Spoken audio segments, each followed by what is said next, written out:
Well, guys, Jordan walked into the office this morning absolutely pissed off, and that's what we're going to be talking about today because it's actually about one of my dream cars.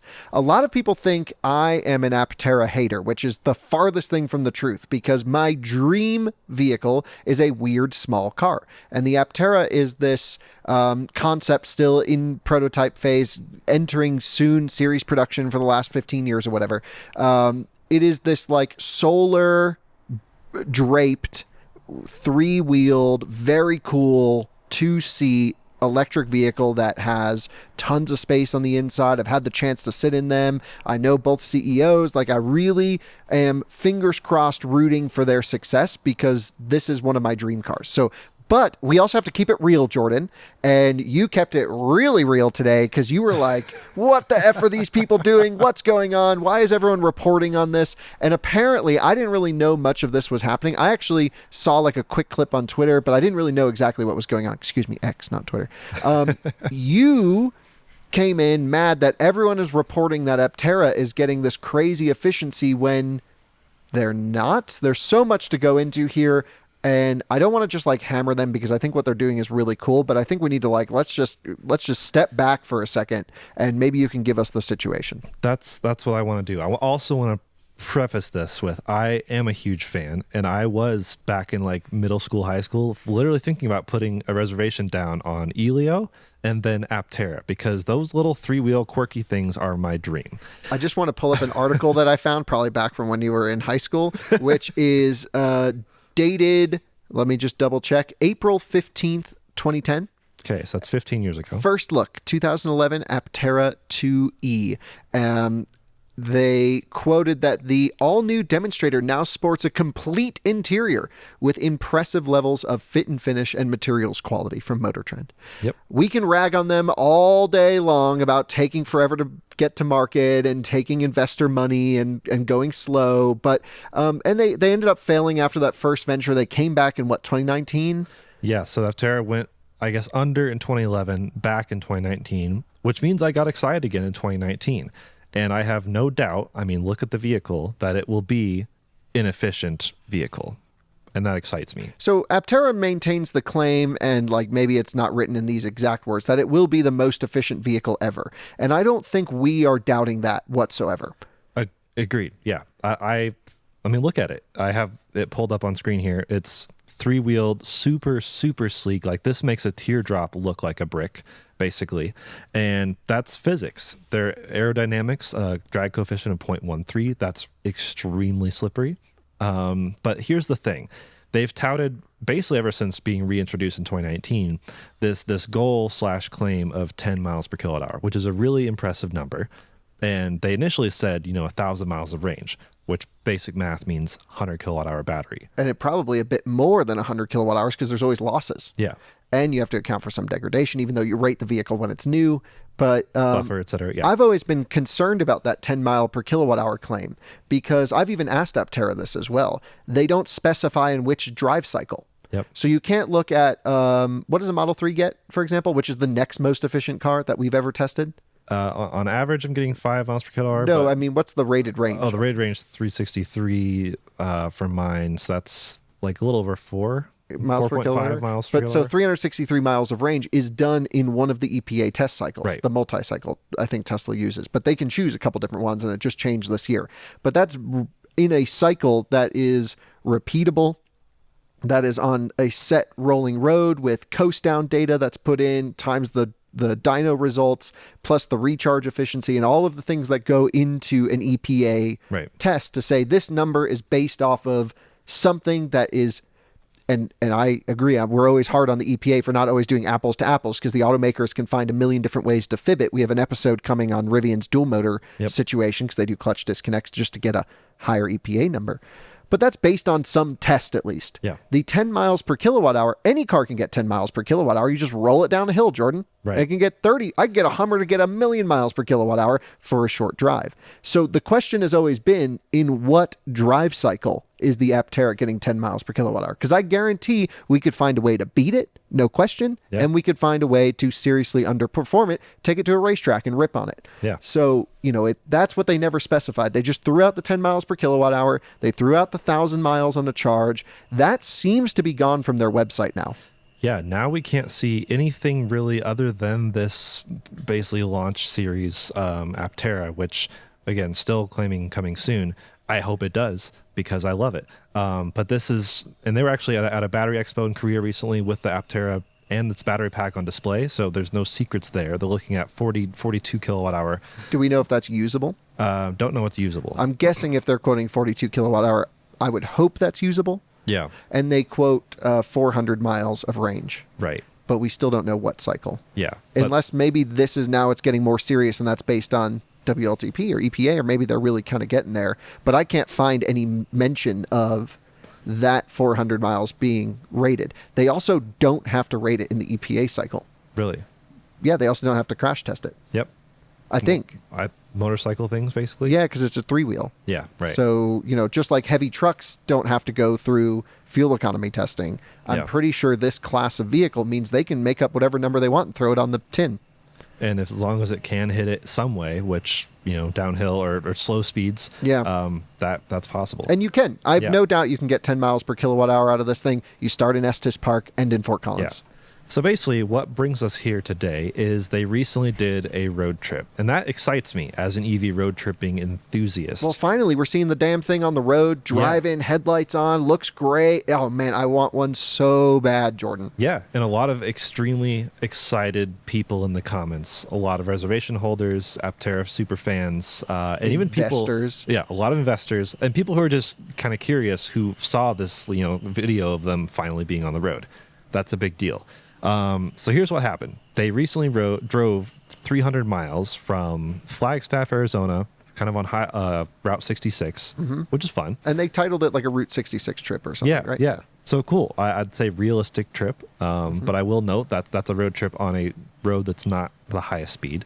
Right. And they ended in Imperial Valley, California, which is, so basically what I immediately noticed, because I have a friend in Flagstaff, Flagstaff is very high. That's 7,000 feet elevation. You and I have been trapped in a snowstorm in your Miata in Flagstaff. That's right, yeah. I didn't even know it snowed in Arizona. It does up there. Yeah, absolutely. It's beautiful up there, too. Yeah.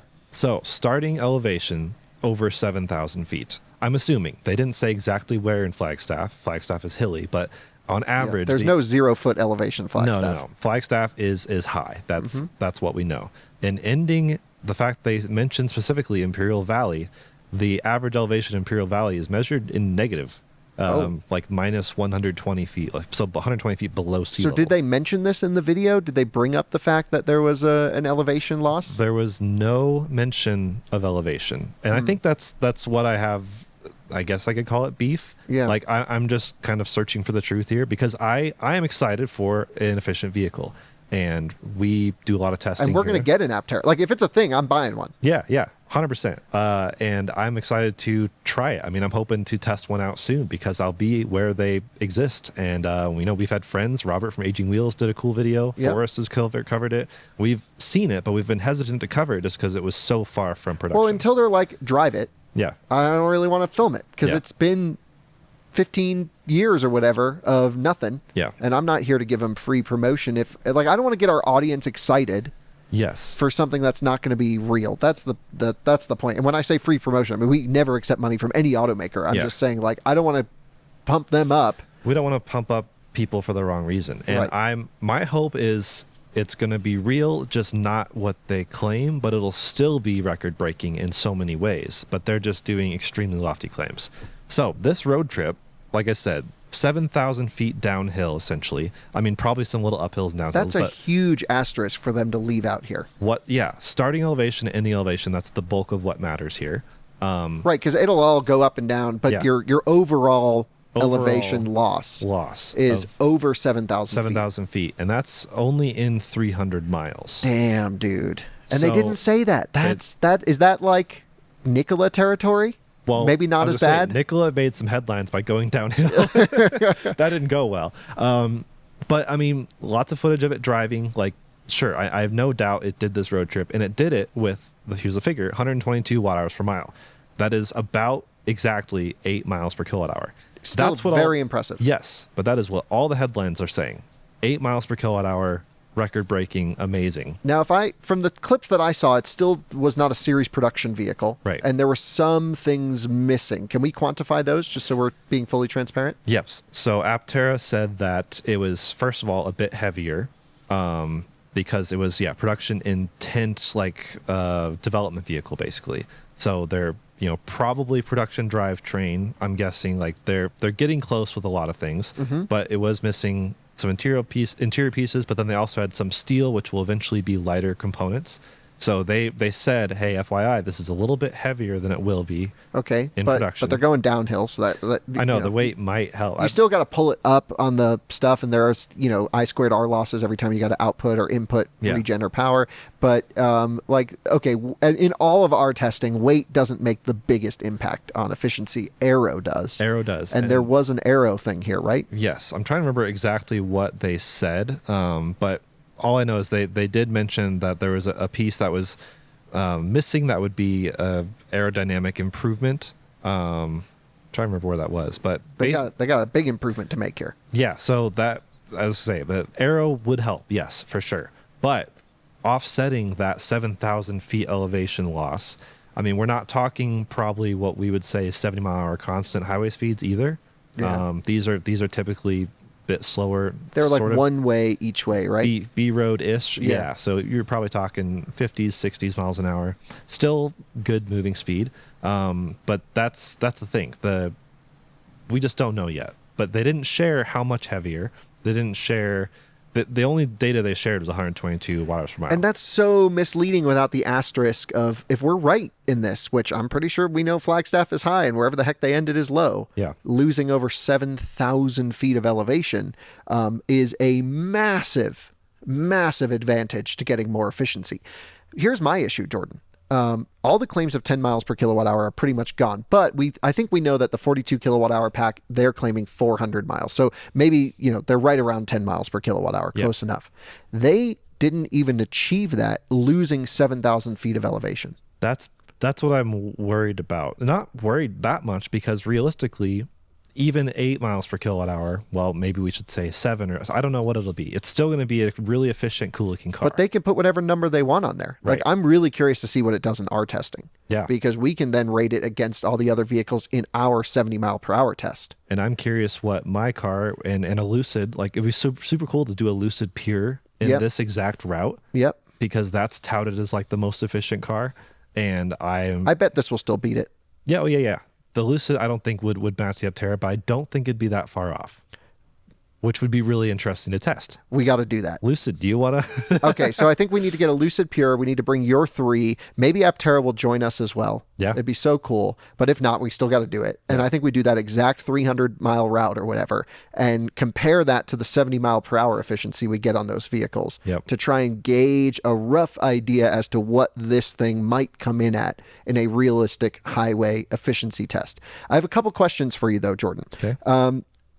Just one point I wanted to bring out. While I recognize this is still a pre-series vehicle and it is missing an aero component and they claim it's heavier, they still were unable to achieve their 10 mile per kilowatt hour going downhill. So you would think that elevation loss, it's such a major effect for people who don't drive, especially efficient EVs. Losing that much elevation is magical in terms of efficiency. That should be more than offsetting the weight and whatever aero thing they're missing. I mean, unless their aero difference is they've put up a brick wall 400 feet high. Right. That elevation should have offset whatever was wrong with the car. That's not representative. And then on top of that, they're still not even reaching 10 miles per kilowatt hour, even on flat ground. So that, just wanted to quantify that. The next question is, when they say their range figures, are they including the solar charging that you would get throughout the year? Are they saying that the average efficiency of 10 miles per kilowatt hour is on a yearly basis? Or are they saying that it's on a drive cycle? That's, we have a lot of questions because we don't know drive cycle, if they would even use one, because like you said, they may not be restricted to using one. because of the three-wheel situation. I just feel like they could get away with the 10 miles per kilowatt hour if they're like, if you park this thing in San Diego all year long, it's going to charge up, and we're going to include that in the efficiency. Right. That brings up my next question, which is, did they include the solar charging of this drive? Like, what if you were to do the drive at night? Are you at 150 watt hour per mile instead of 120? Right. They did quantify, they had solar active, and they got between 300 to 545 watts. So they've measured 545 watts at peak. Dude, that's not insignificant over 300 miles. That is definitely something. I think they said they got maybe 2.5 kilowatt hours during this drive of solar, which is cool. Now they said this was a cloudy day, an overcast day. I will say a lot of the footage was sunny, but technically speaking, so that's so let's see, 2.5 kilowatt hours of over 300 miles, right? Yep. So 300 divided by 2.5 is 120. Wait, am I doing this math right really quick? All right, I need to come back to that. But anyway, so they are including the solar in their drive cycle, which I think is fair. Yeah.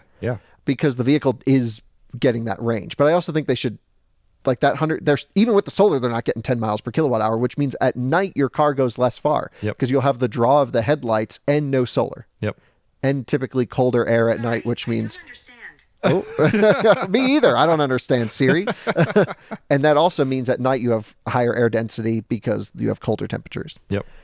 And we all know that the more efficient the vehicle is, the more the external factors can impact its efficiency. Yeah, and they did drive somewhat in night. There was really cool shots of the headlight, which no one had really seen yet. So this provided cool new footage of the car being driven alongside other cars. You know, it finally wasn't just a super prototypey looking thing driving around Vegas. Like this was like this closer than ever looking prototype in production intent type vehicle. But yes, they had solar that helped, like you said, but still not, you know, they're advertising 700 watts of solar. No one's ever going to see that. I mean, if they advertise it, there must be a way where someone could see it, no? Right. There must be It must be at like 12 noon. Oh, well, yeah. They said I think the idea is parking it outside and then having the hatch open towards the sun. And then that gives you, because the hatch has a huge amount of the solar. Mm-hmm. So you basically have the entire car, including your trunk open, facing the sun. Mm-hmm. That would give you 700 watts. But driving, you're just not going to see that. 545, still a not insignificant number. Yeah. The concept is great. What I don't like is the shadiness behind the numbers. Yeah. And that's why I get so cautious around Aptera. The other side of it is the Aptera community base is... they're like so passionate to a fault. A lot of them we met when we were at CES. They were like, hey, Kyle, when are you going to do a video? They're like excited for us to check it out. Yeah. And I'm like, guys, like I want to do a video. I just want to drive it. And they wouldn't let me drive it because it didn't have power brakes. Yeah. And then they also said it wouldn't have ABS at launch. Yep. And I'm like, well, what the heck? Safety is important here. Yeah. And now, yeah, it just seems like too many things are against it for me to feel comfortable until like the first one's delivered. Yeah. So that could be different. I mean, it sounds like I could have the option to drive it in May. Oh, well, that'd be amazing. I'd be near their headquarters and I could try to ask anything I can because I just want answers, and they're not giving all the answers to a lot of questions we have. Not everyone has the same questions. A lot of people are just like, oh, it looks amazing. And they are sharing, the data they're sharing is what looks really good, but also not as good as it should have been. The dog is crying, in case anyone's wondering what that noise is. The last thing I think is, you know, we just found out about this video. You just saw the video, and we're recording it kind of in real time. Mm-hmm. We're going to reach out to Aptera as well and say, hey, we just produced this video. Here's the link. What are we missing? Because I feel like this is so shady. We must be missing something. Yeah. And so I want to give them an opportunity to respond. We'll make another video. And if we can have one of their engineers come on and explain how this was supposed to be an impressive trip, because everyone's writing about it like Aptera is the most efficient thing, but they lost 7,000 feet of elevation. Yeah, a lot of people are not mentioning that. And that's really what, I guess, upset me. It was not even, I'm glad that Aptera did this. I'm frustrated that, and Aptera shared the location, so they didn't just randomly say, oh, 300 miles. Right. Like, they mentioned Flagstaff and Imperial Valley. So it's more on the reporting that is annoying. The reporting doesn't feel like real in-depth reporting out there, most of it. Some people have been like, hey, this is 300 miles, big asterisk, which helps, but I don't know. I don't know what the efficiency would be on. Do we know starting and ending state of charge? No, they didn't share exact. They just said it wasn't full and they didn't end dead. So they did 300 miles. Well, that could be 98 to 2%. Like we don't know. That would suck. So it would be nice to have all the data. When's the 1,000-mile one coming? When's the 100 kilowatt hour pack coming? Well, that's the thing. If the 40 kilowatt hour pack can't quite hit 10 miles per kilowatt hour downtown with less than half the weight of the 100 kilowatt hour pack, You mean going downhill?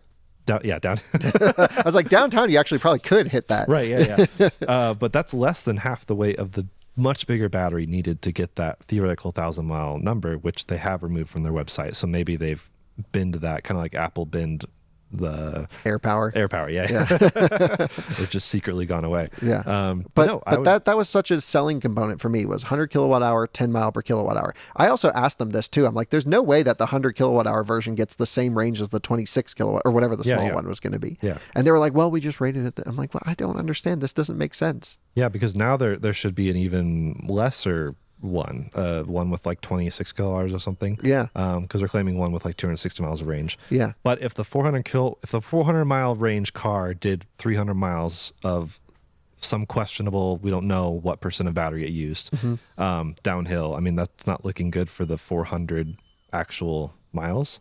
And so the 1,000-mile version is really going to be like 800 miles. Yeah.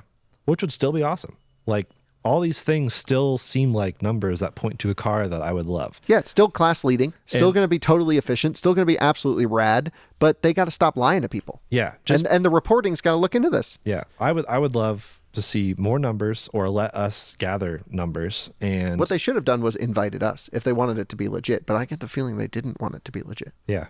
It was kind of a proof of concept, more proofy, less concepty than others, but still proof of concept. So we're still not at that point where we know exactly what's going on. All I can say is, I can't wait to see what they respond to this. I want to hear what they have to say. Maybe they'll just ignore us. Maybe we're right. Maybe we're not wrong here. We're not. Yeah. None of this is. We're not accusing them of anything. No. But all I'm saying is, there's nothing they're doing to help me build confidence that this is going to be what they said it was going to be. Yeah.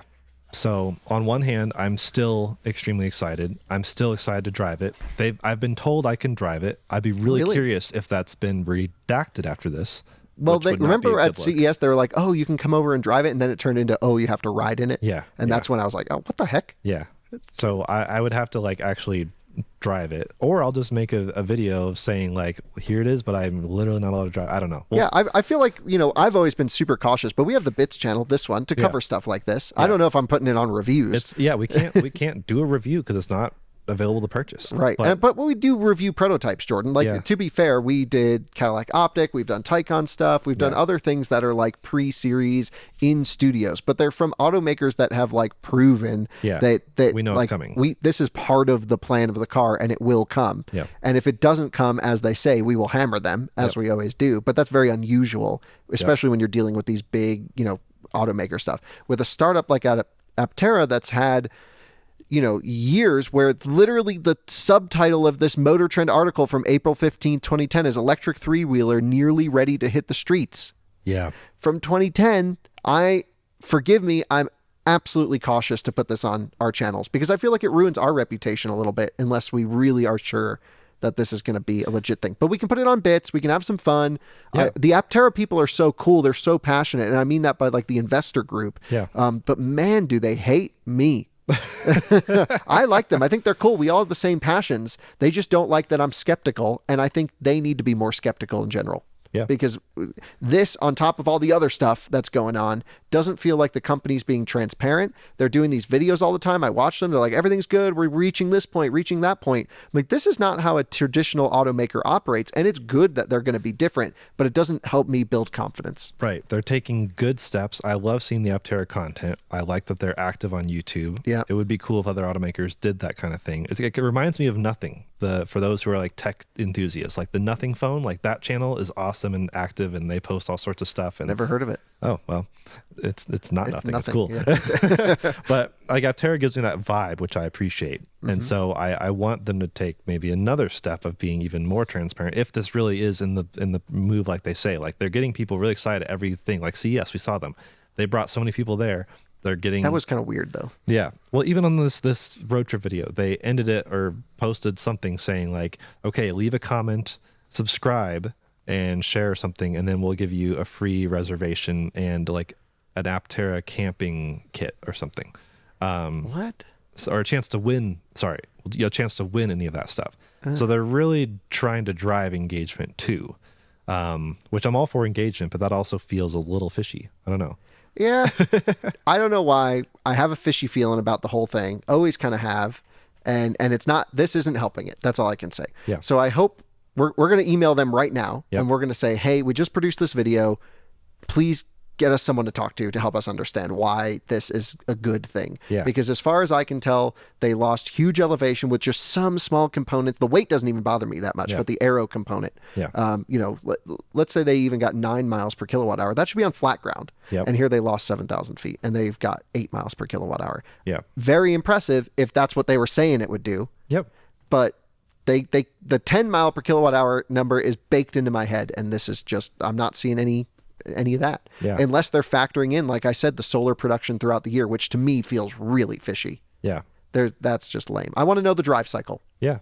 We have a lot of questions, and so we hope to talk to Aptera, and because we're not trying to do a hit piece. There's no slander. We're just Nope. digging into the details because we're one. nerds. Yeah. And I love a fleet. Like that'd be so cool. Like Yeah. mobbing down the street in my Aptera is like sick. But What, that's you're going to drive one foot in the other one?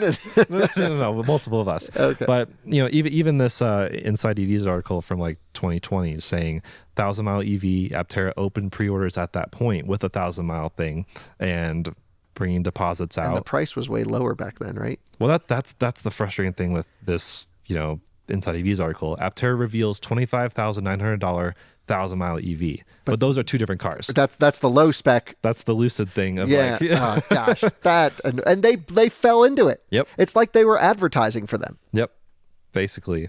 But Aptera was 2019, 2020 saying we're going to be the first car with NACS because it was the first car unveiled to have NACS besides Tesla. Mm-hmm. But they're not first now. No, and Tesla doesn't even list them as getting supercharger access. True. Yeah. So Right? That's true. It's not on the Tesla website, right? I don't think it is. Yeah. Yeah. So we'll see. That's the moral of the story. We'll see. But hopefully we get more details. Of course, we'll share anything with you guys. Let us know your thoughts. Oh, they will, Jordan. Well, yeah, I don't even know why I said that. They're actually going to make videos in response to this video. Right. Well, I'll be in those comments. Yeah, absolutely. Yeah, send us a link if you're going to make a hit piece about us. Right. Trying to figure out what the heck they're doing. This is not a hit piece. Send us the link so we can see it. Yeah. And maybe Aptera just misspoke. Maybe they drove from Imperial Valley to Flagstaff. That'd be all. That would be amazing. Yeah. Let's reverse the whole story. Okay. Something's off here, though. Something's fishy. Right. We'll find out. And we'll see you guys in the next one very soon. Bye.